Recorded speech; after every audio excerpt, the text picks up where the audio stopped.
الحمدللہ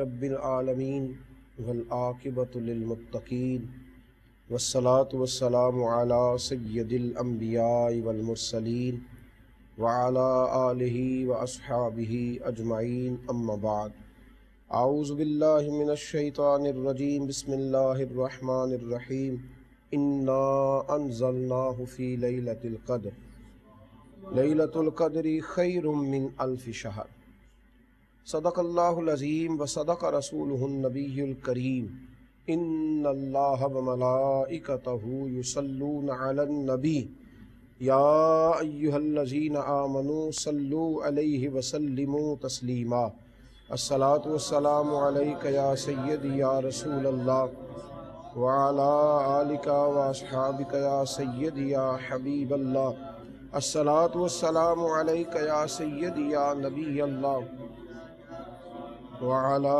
آلک واصحابک یا سیدی یا نور اللہ اللہم صلی علی سیدنا و مولانا محمد معدن الجود والکرم وآلہ وصحبہ وبارک وسلم۔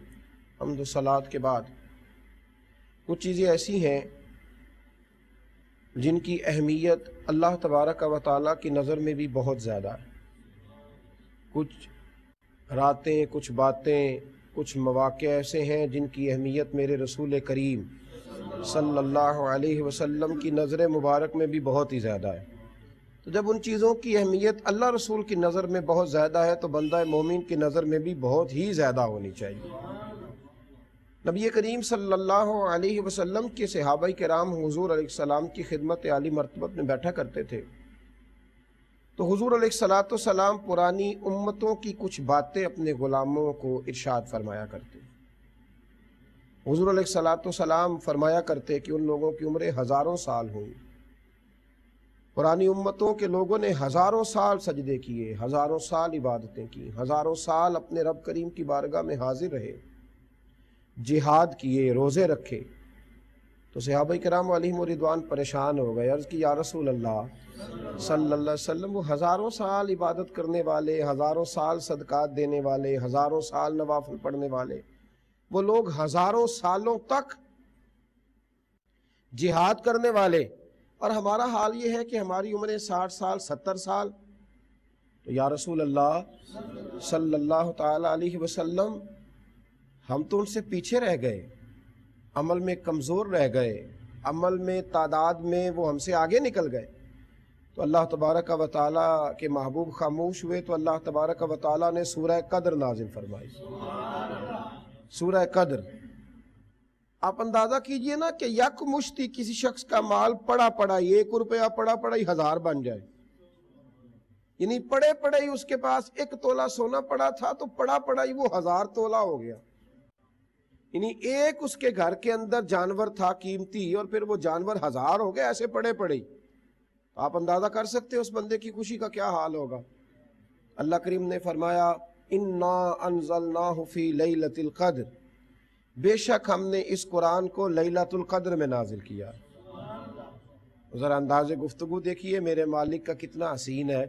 فرمایا وما ادراک ما لیلۃ القدر، اور تمہیں کیا خبر کہ لیلۃ القدر کیا ہے، تم کیا جانو کہ لیلۃ القدر کیا ہے۔ لیلۃ القدر خیر من الف شہر، یہ جو پہلا جملہ ہے نا قرآن مجید کا، یعنی دوسری آیت وما ادراک ما لیلۃ القدر، تمہیں کیا خبر کہ لیلۃ القدر کیا ہے، تو اس ایک جملے نے اتنی وسعت پیدا کر دی، یعنی رب کریم نے فرمایا تم کیا جان سکتے ہو، اس کی تو شان ہی بڑی ہے، اس کی تو شان ہی بڑی ہے۔ پھر سمجھانے کے لیے فرمایا، سمجھانے کے لیے لیلۃ القدر خیر من الف شہر، فرمایا رات ایک ہے لیلۃ القدر کی پر 1000 مہینے سے افضل ہے۔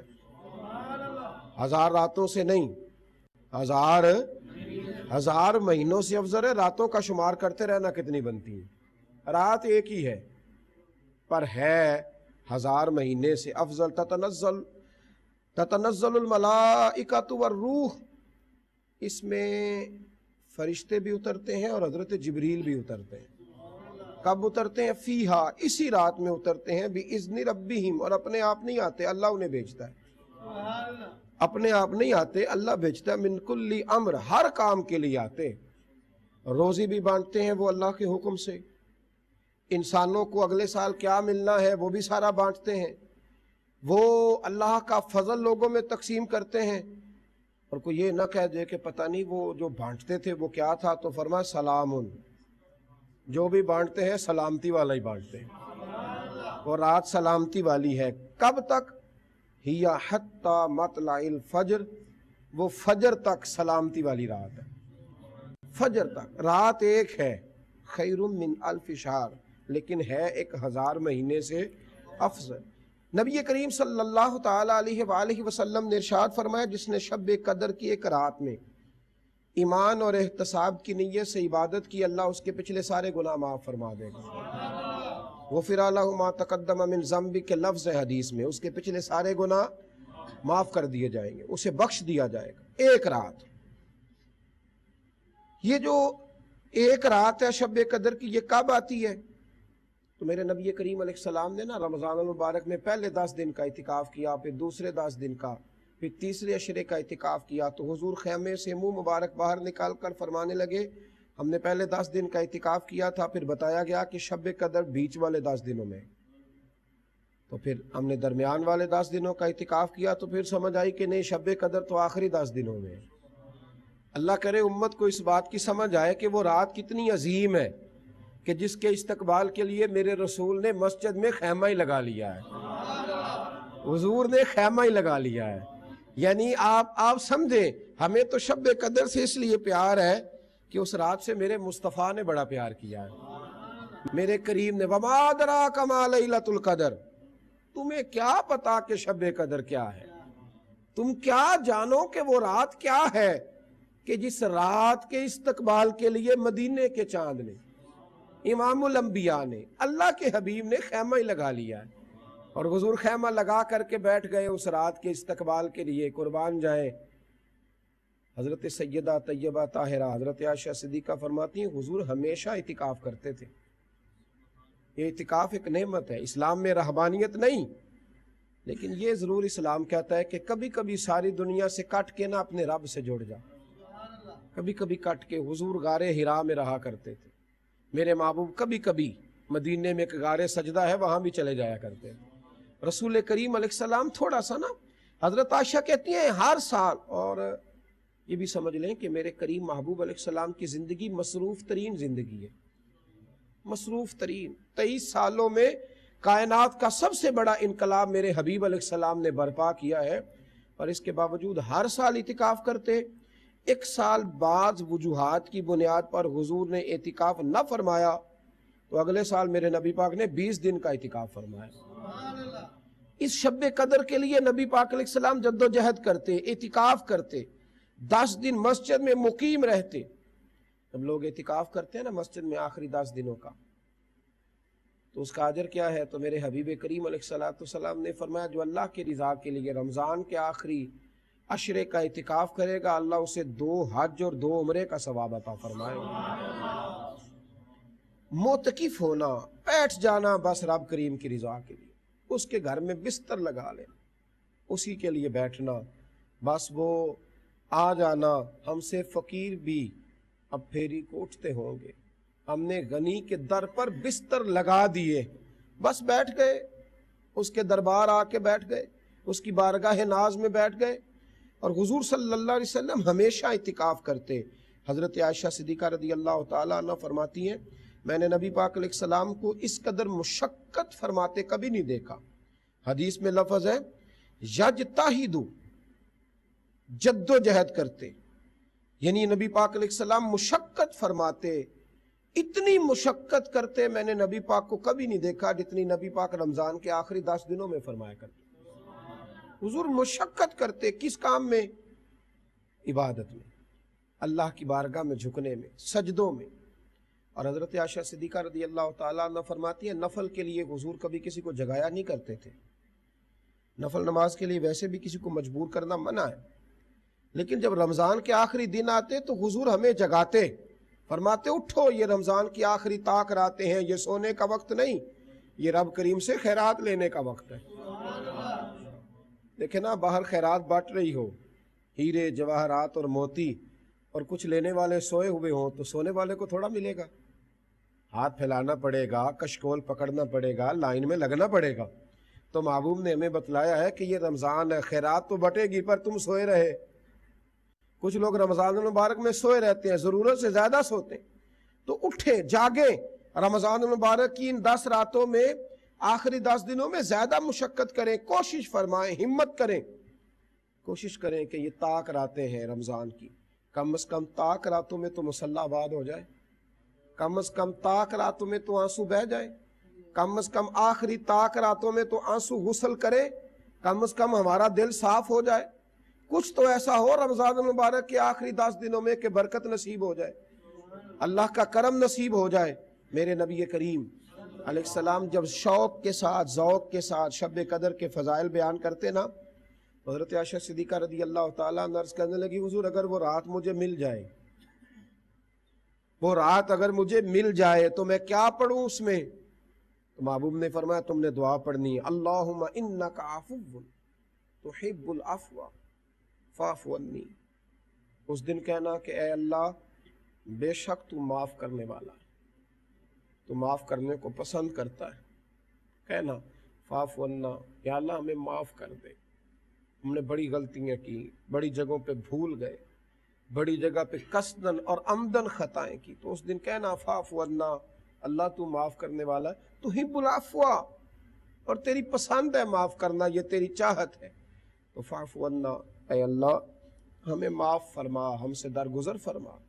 میرے رسول کریم علیہ السلام نے آخری 10 دنوں میں محنت کرنے کو کہا، رسول کریم علیہ السلام نے اپنی امت کی توجہ دلائی، اور حضور سید عالم صلی اللہ تعالیٰ علیہ وآلہ وسلم نے خود ارشاد فرمایا، حضرت ابو بکر رضی اللہ تعالیٰ عنہ فرماتے ہیں کہ رسول پاک علیہ السلام نے فرمایا شب قدر کو ڈھونڈو۔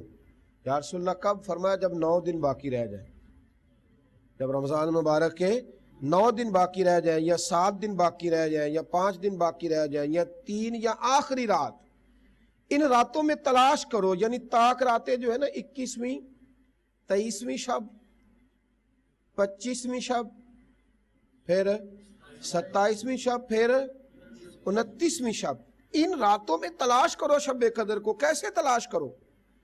جب تم سمجھو کہ ہمارے دل کو آج سکون سا ہو رہا ہے، جب تم سمجھو کہ رات ٹھنڈی سی ہو رہی ہے، جب تم سمجھو ایک صحابی کے غلام تھے تو وہ کشتی چلایا کرتے تھے، تو وہ ایک دن ان سے عرض کرنے لگے حضرت عجیب معاملہ ہے کہ مجھے سالوں بیت گئے دریا میں کشتی چلاتے، سال میں ایک رات ایسی آتی ہے کہ دریا کا پانی میٹھا ہو جاتا ہے، تو حضور مجھے سمجھ نہیں آئی وہ رات کون سی ہے۔ تو وہ صحابی نے فٹافٹ ہاتھ پکڑ لیا، فرمانے لگے اب وہ رات آئی تو مجھے ضرور بتانا۔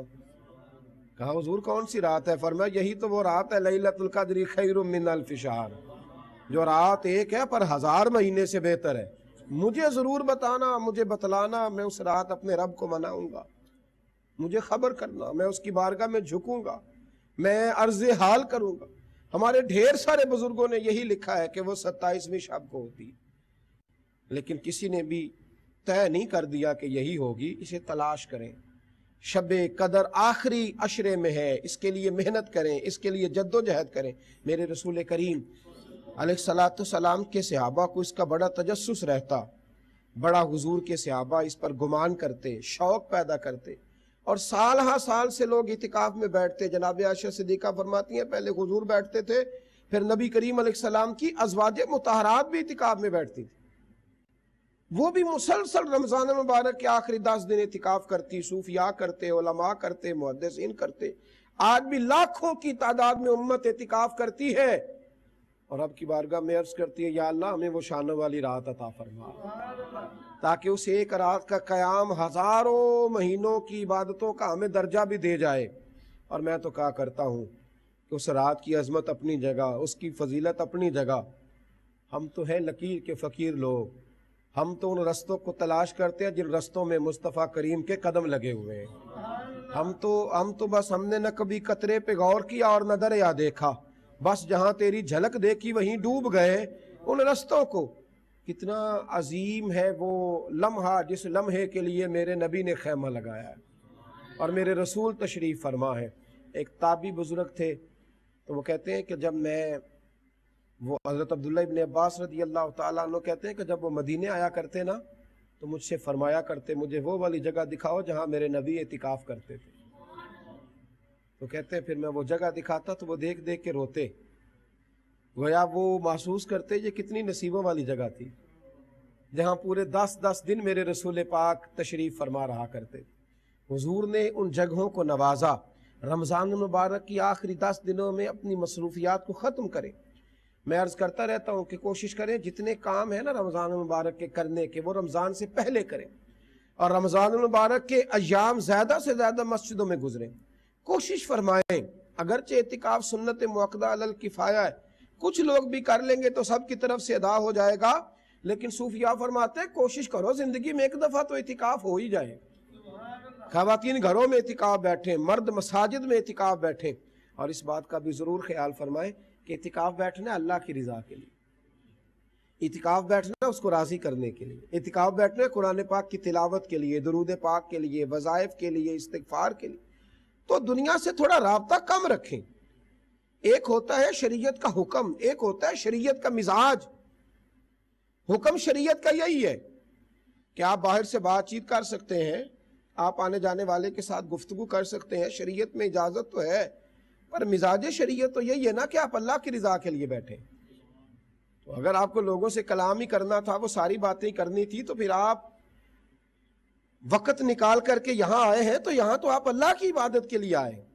اور امام شافعی رحمۃ اللہ تعالیٰ علیہ ایک شخص اعتکاف بیٹھنے لگا تو عرض کرنے لگا حضور الحمدللہ میری یہ عادت تھی کہ میں جب باہر رہتا تھا تو میں غریبوں کی مدد بھی کرتا تھا، میں کسی کے گھر کھانا بھی پہنچا دیتا تھا، میں کئی جنازوں میں شرکت کرتا تھا، میں علم کی کئی مجالس میں شرکت کرتا تھا، میں خیر کے بہت سارے کام سر انجام دیتا تھا، تو اب اعتکاف میں بیٹھوں گا تو ان ساری نیکیوں کا کیا بنے گا؟ تو امام صاحب فرمانے لگے تو مسجد میں بیٹھ، جتنے کام تو باہر رہ کے کرتا تھا رب وہاں بیٹھے بیٹھے تو یہ سب کا اجر عطا فرمائے گا۔ اللہ بڑا کریم ہے، اللہ بڑا رحمت فرمانے والا ہے، وہ تجھے اجر دے گا۔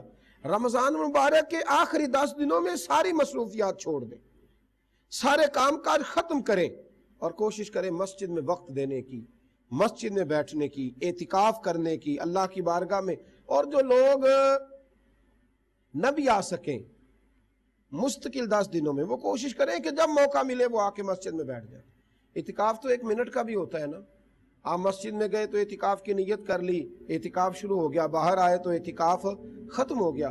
تو نفلی اعتکاف تو آپ کسی وقت بھی کر سکتے ہیں۔ کوشش فرمائیں کہ جتنا جو لوگ اعتکاف میں موجود نہیں بھی ہیں، وہاں نہیں بھی جا سکے، وہ کوشش کریں کہ انہیں جب بھی آخری 10 دنوں میں وقت ملے وہ مسجد میں جائیں، قرآن مجید کی تلاوت کریں، اذکار میں شامل ہوں، نبی کریم علیہ السلام پر درود و سلام پڑھیں، اپنا یہ ذوق ہمیشہ برقرار رکھیں۔ میرے رسول کریم علیہ السلام نے اپنی امت کو جب یہ پیغام دیا تو رسول کریم علیہ السلام کی امت نے اس حسین انداز میں اسے قبول فرمایا، اس حسین انداز میں اسے قبول فرمایا کہ پوری دنیا میں لوگ اعتکاف میں بیٹھے، اور آج تک وہ سلسلہ جاری ہے، اور لاکھوں نبی پاک کے غلام اعتکاف میں بیٹھتے ہیں۔ تو آپ غور فرمائیے کہ رب کریم کتنا راضی ہے، اور کس انداز میں اللہ اپنے فرشتوں سے، وہ ہے نا کہ تم مجھے یاد کرو میں تمہیں یاد کروں، تو لگتا یہ ہے کہ رب کریم فرشتوں سے ضرور فرماتا ہوگا کہ ذرا آسمان کے دروازے کھول کے تو دیکھو، یہ جو آئے بیٹھے ہیں نا یہ دنیا داری کے لیے نہیں، میری رضا کے لیے آئے بیٹھے ہیں۔ اللہ تعالی ہمیں اعتکاف کی آخری عشرے کو عبادت میں، ریاضت میں گزارنے کی، اور اللہ تعالی ہم سب کو شب قدر نصیب فرمائے۔ آخر دعوانا ان الحمدللہ۔